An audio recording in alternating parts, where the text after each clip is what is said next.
J'ai soif de ta présence, divin chef de ma foi. Dans ma faiblesse immense, que ferais-je sans toi? Chaque jour, à chaque heure, pour apprécier votre présence, revoir des visages que j'ai oubliés ou voilà. Ah, ça me fait plaisir et je bénis Seigneur pour cette assemblée et de ce que nous avons pu partager ce matin. Premièrement, recevez aussi les salutations fraternelles des frères et sœurs qui sont réunis aujourd'hui à Glun. Ils m'ont prié de vous saluer chaleureusement. Voilà, c'est toujours un plaisir de servir le Seigneur. Même si mes forces diminuent, il y a l'être intérieur qui bouillonne et qui désire proclamer ce salut merveilleux en Jésus-Christ. Bien-aimé, le Seigneur est proche. Maranatha, le Seigneur vient. L'Église du Seigneur Jésus, enfant de Dieu, que fais-tu dans ce temps d'attente, de patience à l'égard de ce monde que le Seigneur opère? Que fais-tu en attendant que l'histoire avec un grand H se clôture pour les enfants de Dieu et partir à la rencontre du Seigneur Jésus? J'aurais tellement souhaité, mes bien-aimés, que le jour où j'ai donné ma vie à Jésus-Christ, qu'il m'enlève. Mais voilà, il a décidé autrement, parce qu'il veut que tous les hommes soient sauvés et qu'ils connaissent la personne du Seigneur Jésus. Mais comment peuvent-ils connaître le Seigneur Jésus si personne ne leur en parle? Alors, il nous laisse sur cette terre justement pour témoigner de la grâce de Dieu que nous avons reçue en Jésus-Christ. Il ne me laisse pas sur cette terre pour aller au foot, ni pour aller à un concert, bien que cela est agréable. Mais il désire premièrement que là où je suis, je témoigne de Jésus-Christ, que je suis un ambassadeur pour lui. Et nous connaissons tous le verset au moment où Jésus quitte cette terre après avoir accompli l'œuvre de notre salut. Dans Actes chapitre 1er, il dit ceci, je ne l'ai pas communiqué, désolé, mais je le lis, voilà. Jésus est sur le point de partir vers le ciel, de retourner là d'où il vient. Et il disait à ses disciples qui l'interrogeaient, « Oh, explique-nous quels sont les temps. » Jésus leur dit, « Ce n'est pas à vous de connaître les temps ou les moments que le Père a fixés de sa propre autorité, mais vous recevrez une puissance, le Saint-Esprit survenant sur vous, et vous serez mes témoins à Jérusalem, dans toute la Judée, dans la Samarie et jusqu'aux extrémités de la terre. » Et au verset 9, après avoir dit cela, Jésus fut élevé pendant qu'il les regardait, et une nuée le déroba à leurs yeux. Vous serez mes témoins. Bien-aimé, si tu as reçu la grâce de Dieu, être témoin n'est pas un sujet de débat. C'est un ordre que le Seigneur donne à chaque enfant de Dieu. C'est un débat, c'est un ordre de témoigner de sa grâce en Jésus-Christ. Il ne s'agit pas d'avoir une maturité spirituelle. Il ne s'agit pas d'avoir atteint un certain âge. Il ne s'agit pas d'être éloquent dans la parole.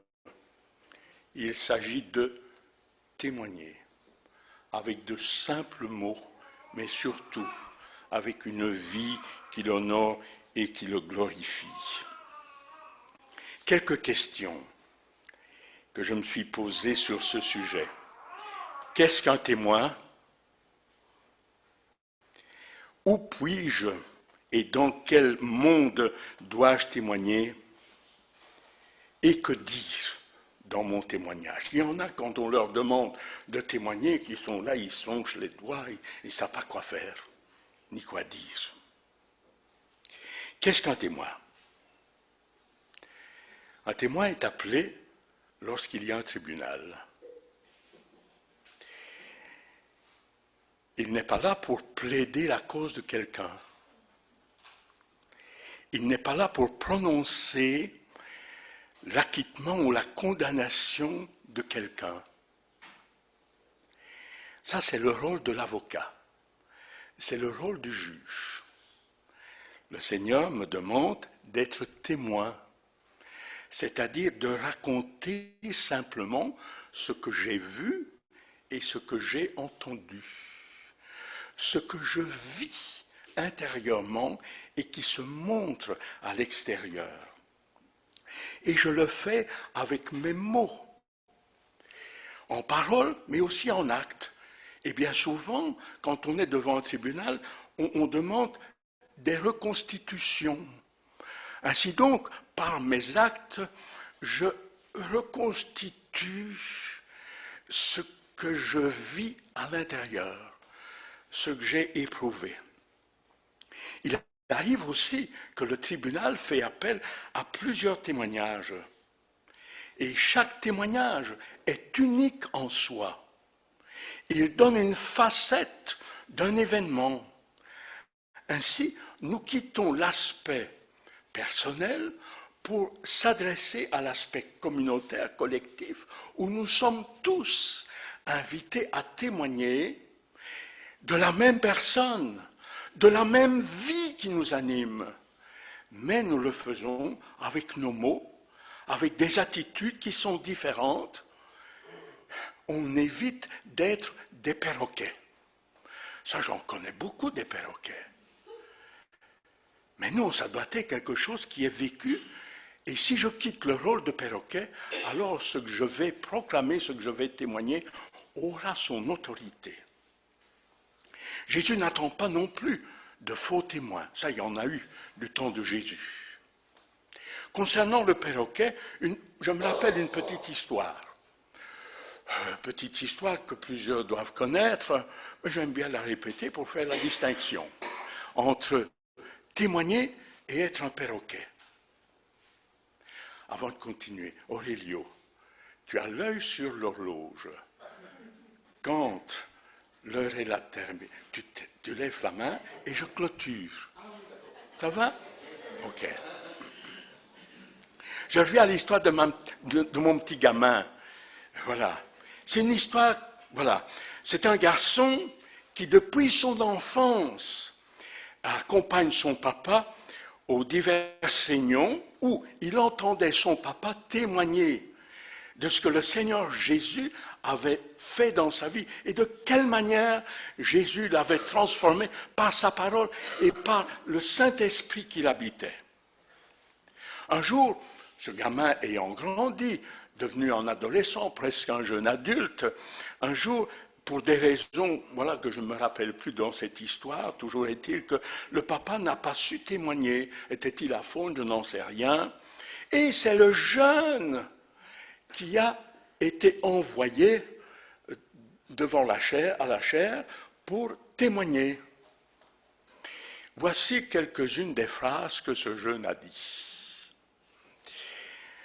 Lorsque je rentrais à la maison de mon travail, j'étais ivre.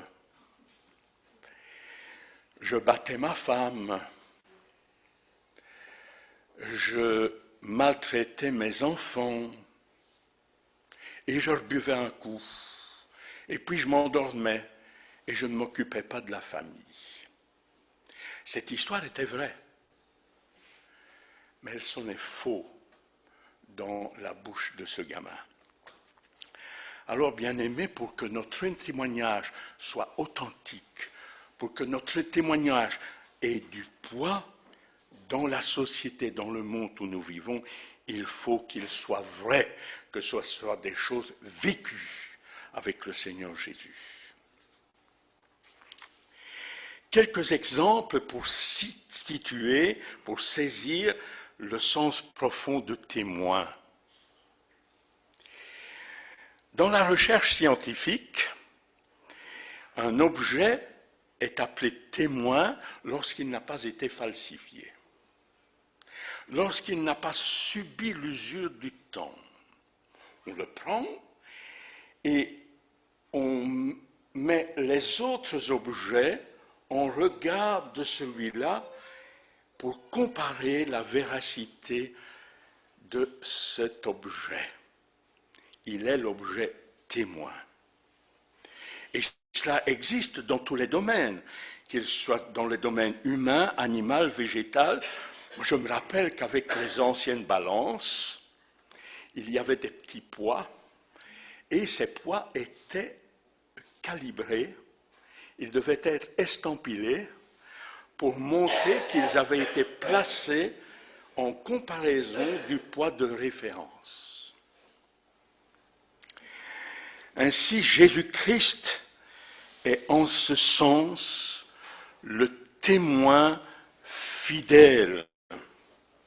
Il est l'Amen, il est le oui de Dieu. Par son humanité parfaite, il est le modèle par excellence à suivre pour ceux qui se revendiquent être des disciples de Jésus-Christ. Il est donc, bien-aimé, nécessaire de constamment se laisser transformer par la parole de Dieu qui nous parle de ce Jésus merveilleux pour que constamment le modèle que je suis dans ce monde reflète de plus en plus la personne du Seigneur Jésus. C'est cela, être témoin, avoir devant mes yeux le témoin de référence. Autre exemple, on parle également d'une maison témoin. C'est une maison que l'on peut visiter à l'aveugle, enfin pas à l'aveugle pour les autres, parce qu'elle va être le témoin de ce qui va se passer dans les autres maisons construites de la même manière, avec les mêmes matériaux, etc., les mêmes ouvriers. C'est une maison témoin. Bien-aimés, nous sommes dans notre corps habité par le Saint-Esprit. C'est la maison de Dieu, notre corps. Mais l'Église aussi est habitée par Dieu. Elle doit être le témoin de celui qui l'habite. Autre exemple. On quitte l'aspect collectif, enfin l'aspect individuel, l'aspect collectif. Pour les sportifs, un témoin, c'est un petit bâton. Voilà. Quand on est sur la piste, on court et puis on donne le témoin et l'autre peut poursuivre. Si nous nous sommes bien-aimés engagés ensemble, c'est pour gagner la bataille, c'est pour gagner la course. Ainsi donc, faisons tous nos efforts pour transmettre la vérité aux jeunes, pour qu'eux-mêmes deviennent des porteurs et soient des témoins à leur tour. Jésus attend que nous suivions le modèle parfait et que nous soyons des imitateurs de Dieu, comme des bien-aimés enfants. Pas des perroquets, pas des faux témoins, mais des témoins authentiques. Ce témoin s'exerce dans un monde pervers et corrompu. Le monde dans lequel nous vivons est ébranlé dans toutes ses bases les plus élémentaires. Savez-vous que lors de ce dernier Noël, il y a 1 mois et demi, il y a un curé à Naples qui a remplacé Joseph par Marie. Donc on a assisté à une crèche où il y avait 2 Maries.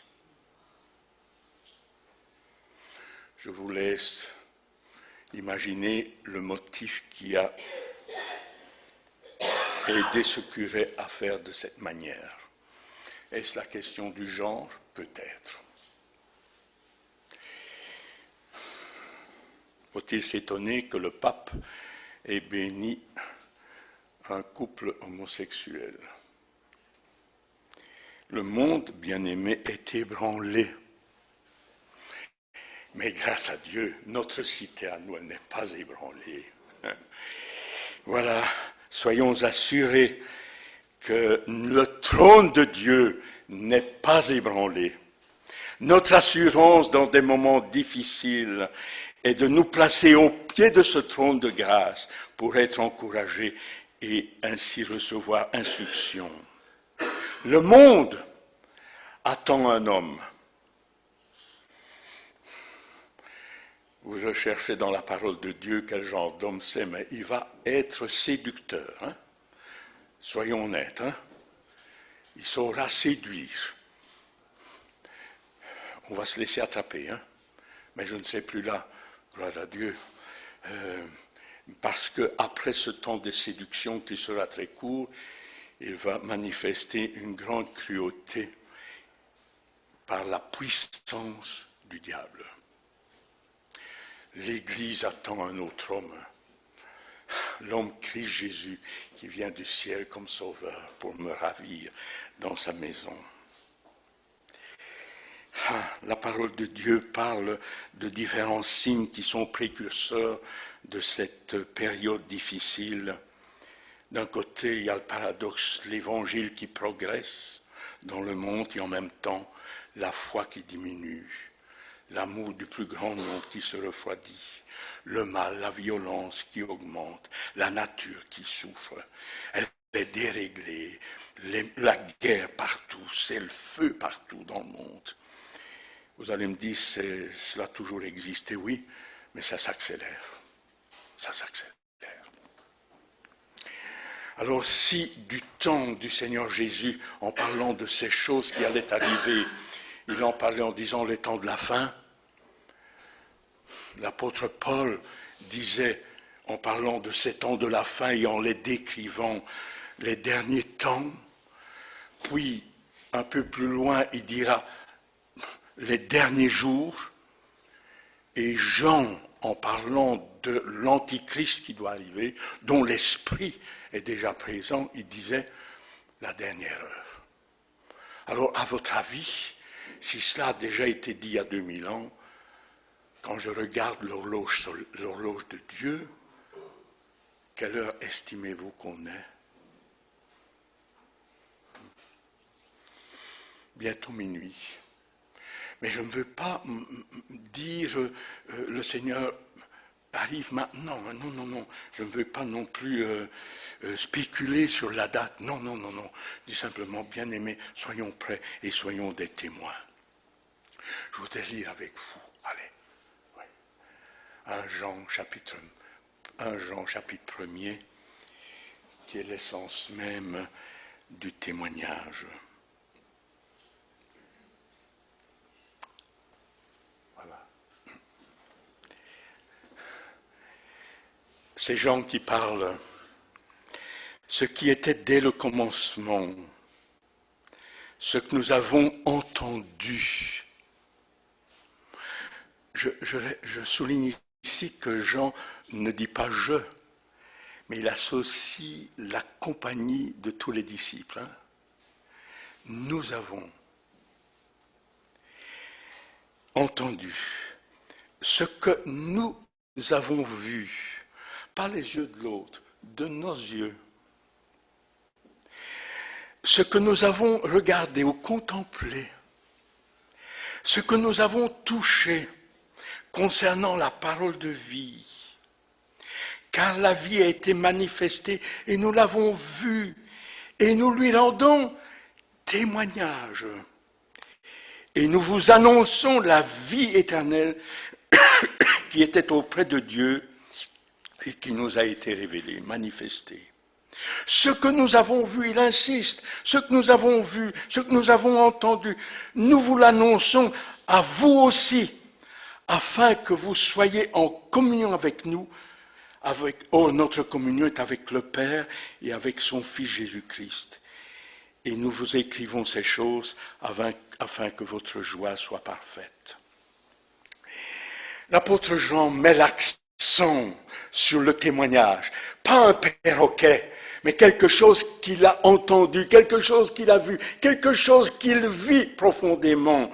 Et il encourage toute l'équipe, je vous encourage bien aimés, à rentrer dans ce domaine du témoignage, parce que les temps sont fâcheux, sont durs. Ce témoignage n'est pas un perroquet. Jean a écrit 5 livres. 5 livres. Je voudrais tous les lire. Et vous faire remarquer que tous ont des mots en commun. Voir, entendre, témoigner. Vrai, vérité. Alors, allez, je vais lire le plus difficile d'entre eux, juste quelques phrases, pour vous donner l'envie de relire le livre de la révélation de Jésus-Christ, connu sous le nom de l'Apocalypse. Mais il parle de Jésus-Christ. Écoutez ce que Jean, dans ce livre, nous dit. Chapitre 1, verset 19. C'est Jésus qui dit à Jean, « Écris donc les choses que tu as vues, et celles qui sont, et celles qui doivent arriver après elles. » Et c'est Jésus qui lui demande de faire cela. Si je tourne la page, chapitre 2, voici ce que dit. Et constamment, on voit des paroles que Jean a entendues. Je prends le chapitre 4. Voici, je regardais. J'ouvre, chapitre 4, verset 4. Je vis 25 vieillards. Je tourne la page, chapitre 5. Puis je vis, un peu plus loin, puis je vis. Jean, tout au long de ce livre, parle des choses qu'il a vues. Et dès lors, il peut en témoigner avec force, avec autorité. Je ne vais pas vous proposer de relire cela. On va s'attarder sur quelques-uns de son évangile. Mais les trois lettres qu'il écrit ont les mêmes mots. Vérité, vrai, voir. Ah, merci mon frère, c'est gentil. Tu as senti que ça rouillait, hein? Vous sentez, hein?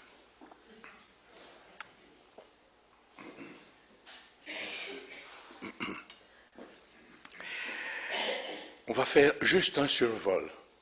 Si je dépasse de 5 minutes, ça va. Voilà. Juste un survol de l'évangile de Jean. On ne va pas le lire, je vais le survoler. J'ai mis sur mes notes ici les versets, mais voilà. Le premier chapitre de Jean, où il parle qu'au commencement était la parole était Dieu, etc. Il va aussi parler de Jean-Baptiste, hein, qui est le premier témoin. Mais voilà ce que, au verset 14, Jean commence dans son prologue. Et la parole a été faite chair. Elle a habité parmi nous, pleine de grâce et de vérité, et nous avons contemplé sa gloire. Une gloire comme la gloire du Fils unique du Père. Et au verset 15, il parle de Jean-Baptiste. Verset 16, et nous avons tous reçu de sa plénitude grâce pour grâce. Une grâce qui est suivie d'une autre grâce. Il n'a pas reçu une morale, il n'a pas reçu une règle, mais il a reçu la présence transformatrice du Seigneur Jésus. Une lumière sur sa vie, de sorte qu'il peut dire autrefois, maintenant. Il a reçu la vie, il a reçu le pardon, l'amour, la miséricorde. Voilà, bien-aimés, ce qui a touché le cœur de Jean et qui doit toucher aussi notre cœur, afin de le témoigner autour de nous. Qui aurait cru que Jean, un simple pécheur, au bord du lac de Galilée, devienne un vrai témoin de Jésus-Christ? Allez. Il n'a pas fait d'études, le garçon. Et il est un témoin. Il raconte simplement, humblement, avec ses mots, avec sa vie, ce qu'il a vu, ce qu'il a entendu. Allons-y. Faisons un survol de l'Évangile.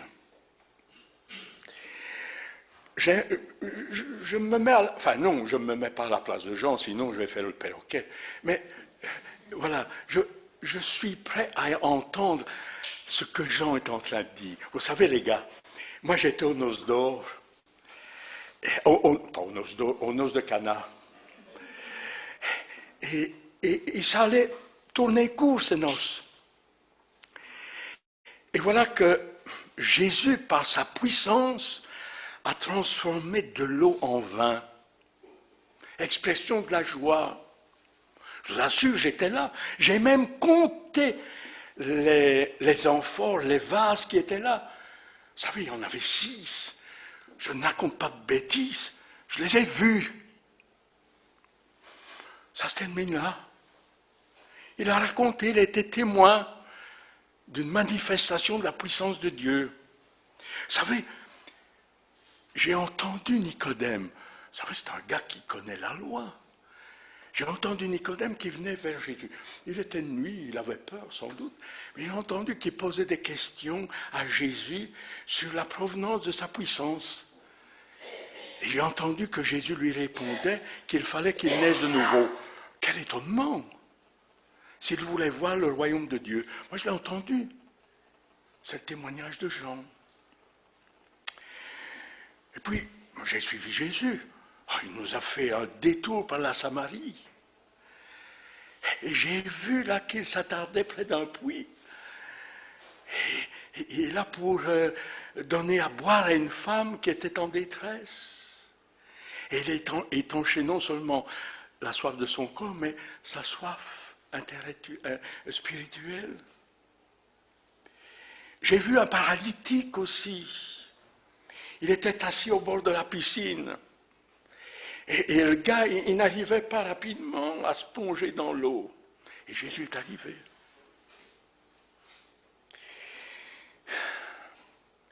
J'ai vu aussi un jeune qui était aveugle, dit Jean. Je l'ai vu. Et comment les chefs religieux l'ont rejeté après qu'il ait témoigné. Je ne sais pas qui m'a guéri. Je sais qu'autrefois j'étais aveugle, maintenant je vois. J'ai vu quand il a nourri une foule énorme. Il y avait seulement 5 pains et 2 poissons. La foule, 5000 hommes. Ajoutez les femmes, les enfants. J'étais même parmi ceux qui distribuaient. Et puis tout le monde a eu à manger à satiété. Il y en avait trop. J'ai pris un panier et j'ai été rechercher les restes. On a ramassé 12 paniers. Je vous assure, je les ai comptés. Témoignage de Jean. J'ai vu la détresse de Marthe et de Marie. Je l'ai vu. Mais j'ai entendu aussi la puissance du Seigneur Jésus devant le tombeau. Lazare, sort. Voilà, je l'ai vu, moi, cette résurrection. Sur la montagne de la transfiguration, avec Pierre, Jacques et Jean, où j'étais présent avec les 3 disciples privilégiés, j'ai vu Jésus glorifié. J'ai vu Jésus s'abaisser et laver les pieds de ses disciples avant de partager le repas. Je l'ai vu. J'ai participé avec les disciples. J'avais même ma tête sur le cœur du Seigneur Jésus. Je sentais son cœur battre d'amour pour moi. J'ai entendu les paroles qu'il a dites. J'ai vu qu'il a donné le pain trempé à Judas, je l'ai vu. J'ai vu Jésus plein d'amour, de compassion, alors qu'il était entouré de haine.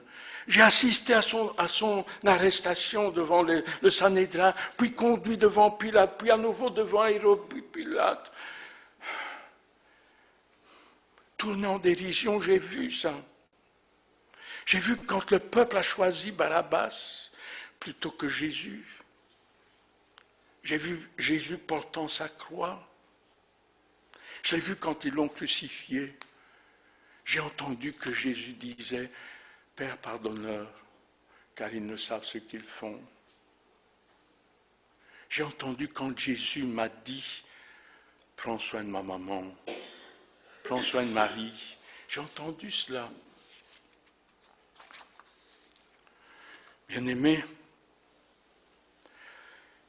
pour allonger, parce que on est au tombeau, lui aussi, il a assisté à ce tombeau qui était vide.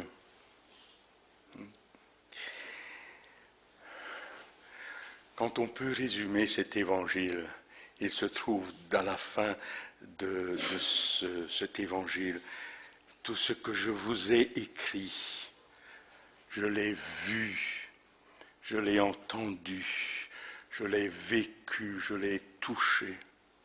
C'est pas du bidon chez moi, c'est du vrai, c'est du vécu, c'est gravé dans mon cœur, c'est la vérité, c'est vrai. Et j'ai noté dans mes notes, dans l'évangile, 74 fois le mot vérité vrai, avec tous ces mots divergents, mais voilà, il est en train de nous dire, je ne suis pas un faux témoin, c'est où? Moi, je suis un vrai témoin de Jésus-Christ. Et c'est ainsi qu'il conclut son évangile au chapitre 20 en disant, au verset 31, « Mais ces choses ont été écrites afin que vous croyiez que Jésus est le Christ, le Fils de Dieu, et qu'en croyant, vous ayez la vie en son nom. » Il répète la même chose dans la première épître de Jean. Je vous ai écrit ces choses afin que vous sachiez. Alors, bien-aimés, si nous sommes enfants de Dieu, si nous sommes au bénéfice de la grâce de notre Seigneur et Sauveur Jésus-Christ, si nous sommes des disciples de Jésus-Christ, c'est vrai que nous vivons dans un monde où il y a un combat spirituel quotidien. Alors, bien-aimés, soyons des témoins dans ce monde. C'est urgent parce que Jésus revient. Maranatha, Jésus vient. Alors, je vais simplement poser la question. Je vais te la poser brutalement, excuse-moi. À qui, durant cette semaine, tu as donné témoignage de ton Sauveur? À qui? Peut-être que ça dure, il y a un an de cela, que tu as parlé de Jésus à quelqu'un qui ne le connaît pas. Mais je veux te poser la question. Pour la dernière fois, qui a vu Jésus au travers de toi? Je te pose la question. Que le Seigneur nous bénisse, bien-aimés, pour que l'on prenne conscience qu'au travers de nos paroles simples, mais aussi au travers surtout de nos actes qui doivent être en conformité avec nos paroles, que le monde voit que c'est ce Jésus qui vit en moi et par moi.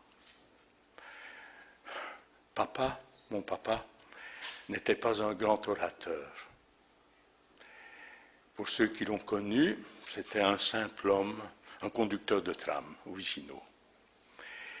Et il allait parfois une semaine à la mer.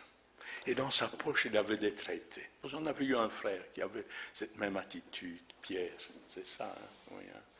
Il avait des traités dans sa poche. Et comme il ne savait pas beaucoup marcher le long de la digue, il s'asseyait à chaque banc. Et sa question, elle était toute simple. Connaissez-vous le Seigneur Jésus? Non. Ah, attendez. Tchouk. Voilà.